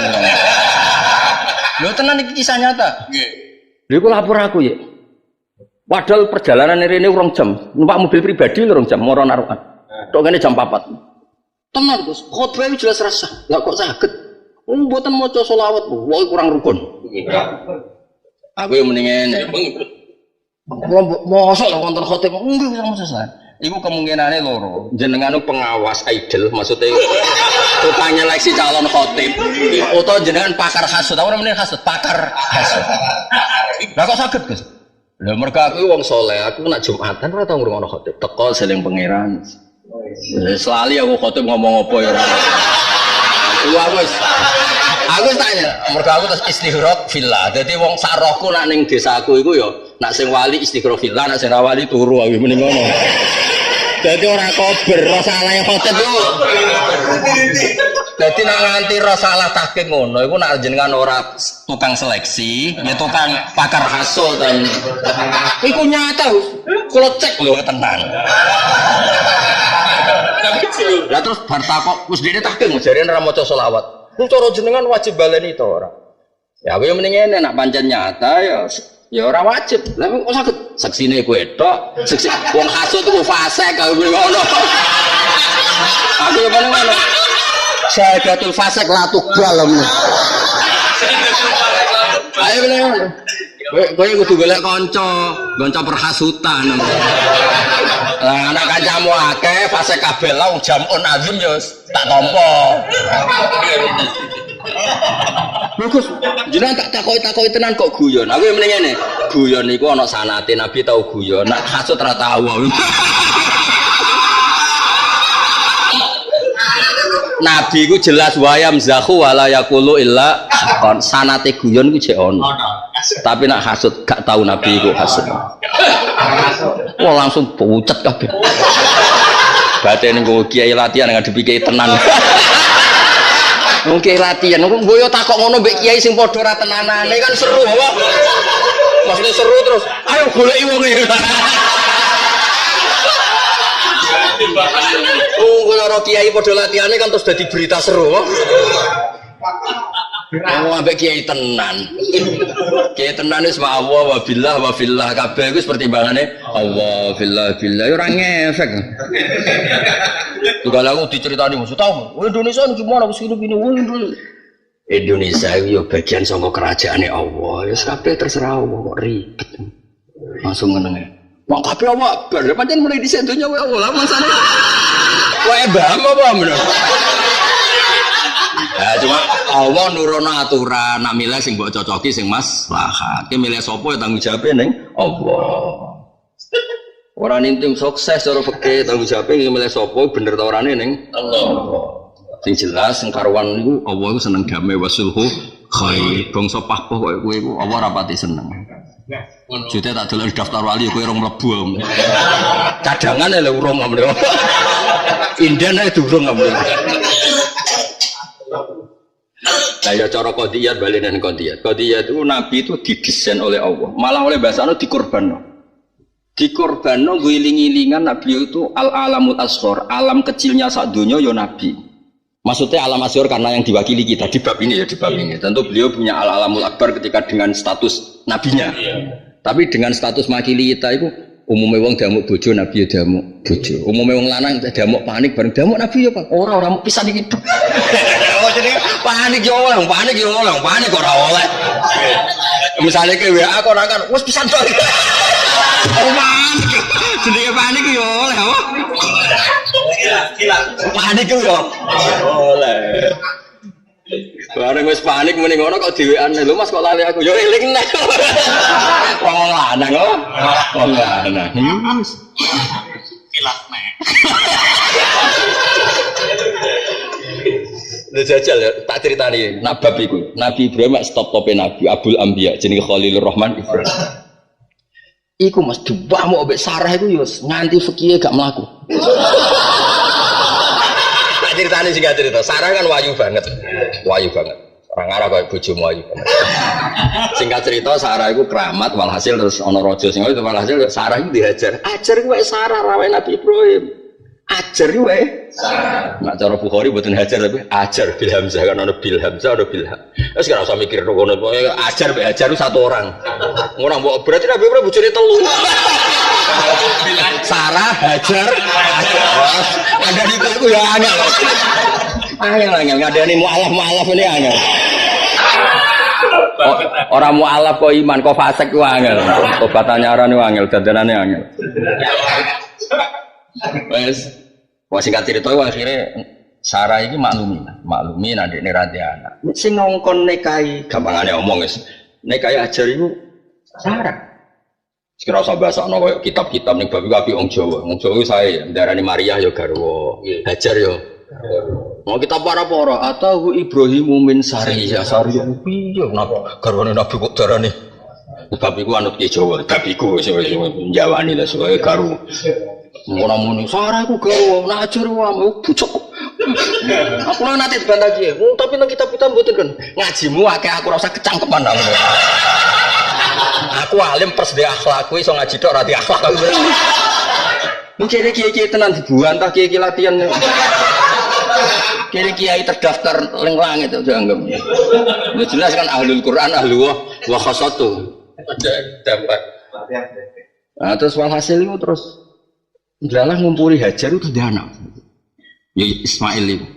Terus teng Palestina ngene asli. Walhasil sarang ngamuk jadi mengkamuk Nabi Ibrahim fikih nganti ra mlaku tuh. Yo ora lukai Hajar, yo ora lukai. Iso muni nggih. Padahal lukai kan haram. Nggih. Nabi diamuk yo oleh muni nggih yo oleh. Wong panik kok. Berarti kan fikih gak mlaku. Ora kok muni, lho kok lukai piye waya krumu ora. Ya muni nggih. Sama nih. Panik kok. Panik. Itu. Diamuk itu terus muni nggih. Yo ora lukai aja. Lah anak babi iki kowe iso niru kabeh. Wong lanang tetep pinter ngakali. Wis ora nabilah nak bab ngakali. Wong lanang khatam. Ora nabi, ora kiai, pokoke nak bab ngakali wong lanang khatam. Wong kula di kanca Mas seneng cawe wedok ning HP-ne ditulis setan.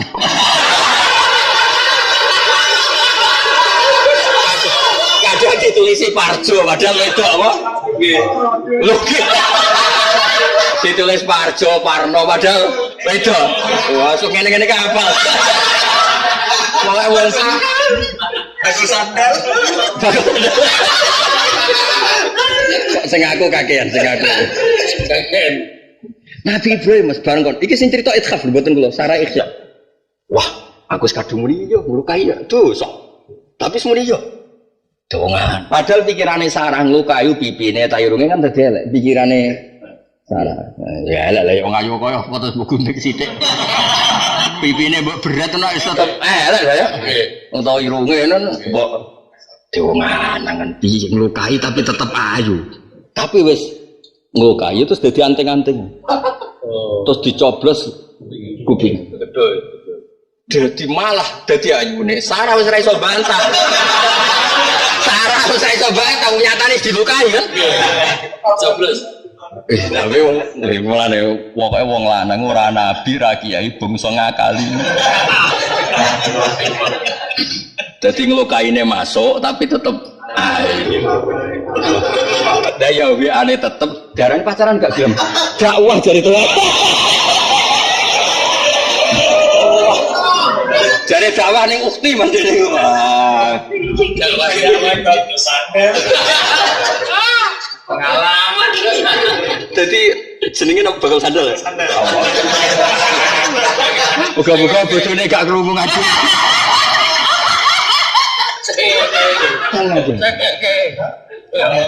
Jadi intinya Gus, nak wong lanang itu soleh ya soleh, nak panik ya kalah, tapi akalnya tetep betul.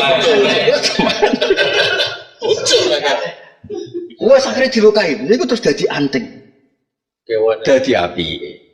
Akhirnya Hajar orang ngamuk Nabi Ibrahim, nyatane dadi ayune. Sarah wis ra berak ngamuk nyatane wis dilukai.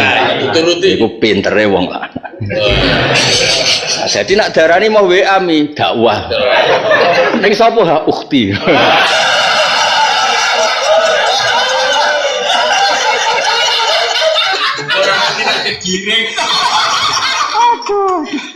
Ya, tapi kabeh cek liya bluakum ayukum. Ayo coba.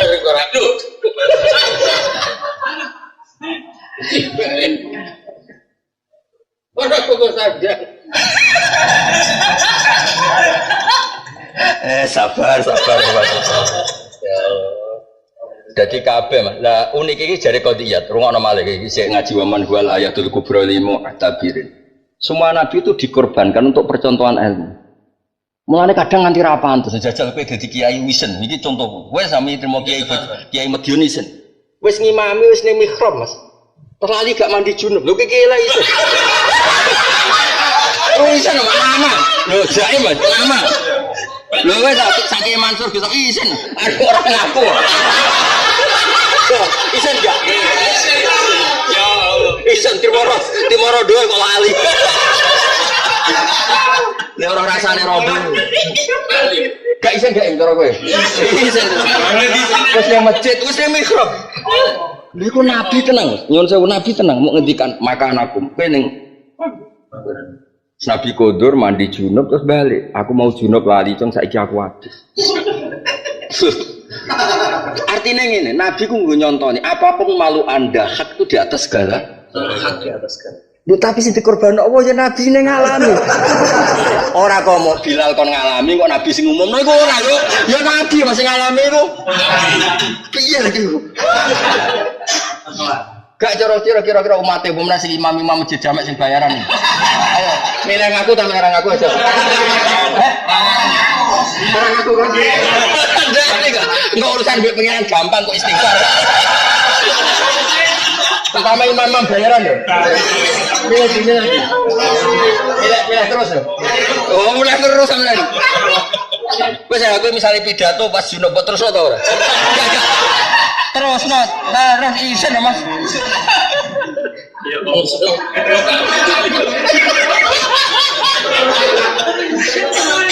saya hadirin dulu tak.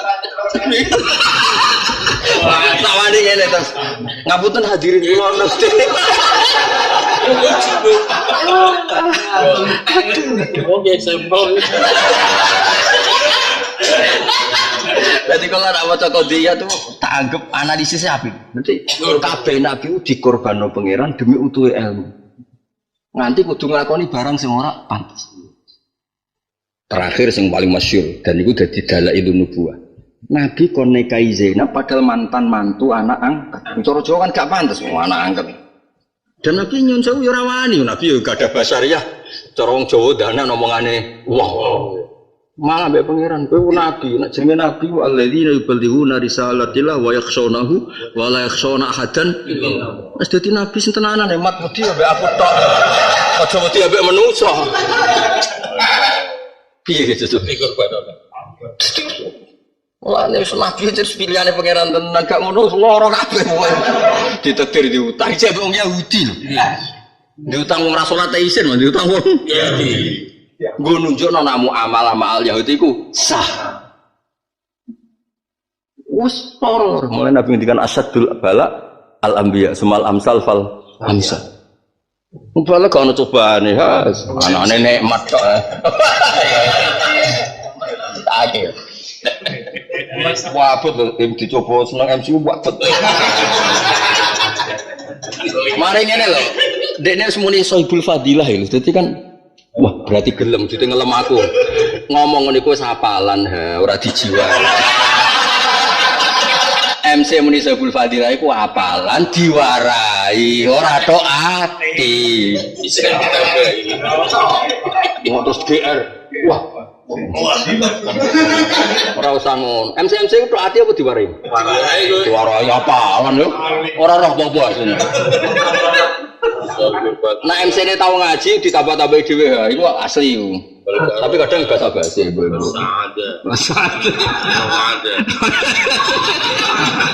Orang ada. Lima ngaji. Ya pokoke ngaji ki eling-eling. Kabeh iku coba liya bluakum ayukum.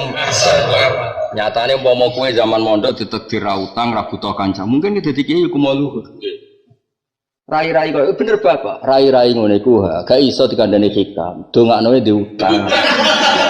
Utawa ya mau rai-rai sosolehne watut babon wis akhlake karimah dhewe. Utang bareng. Lemes apa? Lempol. Sing ngalami kok cake. Mandi di utang apa wong wedok nglempokne nglempok ta dia. Wong wedok. Utang. Oh, lek loro contoh. Parah di. Coba utang kok wedok nglempok goleng di. Goleng di. Orang tahu itu bau utang. Orang tahu itu bau utang. Orang diutang aja. Orang ada sahabat.